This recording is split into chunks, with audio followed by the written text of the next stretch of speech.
Eastwood rend hommage à un trio d'Américains héroïques. Il leur a demandé de jouer leur propre rôle. L'attaque du Thalys est reconstituée de façon brillante dans le 15h17 pour Paris. Après avoir rendu hommage à un tireur d'élite dans American Sniper et à un pilote valeureux dans Sully, Clint Eastwood conclut sa trilogie sur l'héroïsme américain avec le 15h17 pour Paris. Plus grand que à lire aussi, pas de Calais, Clint Eastwood débarque à Arras pour son film sur l'attaque du Thalys. Le réalisateur revient sur l'acte de bravoure de trois de ses concitoyens qui désarmèrent un terroriste dans le Thalys 9364 à destination de Paris le 21 août 2015, sauvant ainsi la vie de 500 passagers. Certains exploits sont non seulement exceptionnels mais aussi bénéfiques pour la société et c'est bien de pouvoir raconter ce genre d'histoire, déclare le réalisateur dans le dossier de presse. Pour évoquer cet événement, il a adopté 4 partis pris culottés. Eastwood a filmé les vrais héros Anthony Sadler, Alex Skarlatos et Spencer Stone. Les héros du Thalys incarnent leur propre rôle dans le film.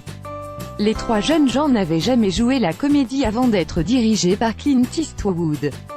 Plus je passais du temps ces gars, plus je comprenais qu'ils étaient la colonne vertébrale de cette histoire, insiste le cinéaste qui leur a permis d'improviser sur le plateau.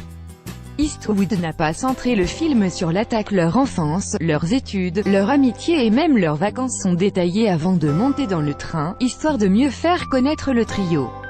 La tentative d'attentat en elle-même ne dure qu'une dizaine de minutes, mais montre à quel point le réalisateur est un virtuose quand il s'agit de passer à l'action. Cette séquence époustouflante est une pure merveille de mise en scène, permettant de partager l'attaque en temps réel. Eastwood a tourné à l'Élysée. Les 3 jeunes gens ont été décorés de la Légion d'honneur par François Hollande après leur exploit. S'il existe des documents filmés de la cérémonie, Clint Eastwood les a entremêlés avec des scènes retournées sur place dans le palais présidentiel. Patrick Braoudé incarne François Hollande pour ses plans parfaitement intégrés à l'ensemble.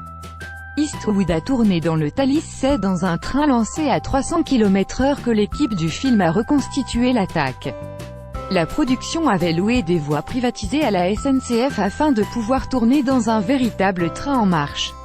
L'exiguïté du décor n'a pas facilité le travail du chef opérateur Tom Stern, fidèle collaborateur du réalisateur, mais cela donne un résultat qui laisse le spectateur cloué sur son siège.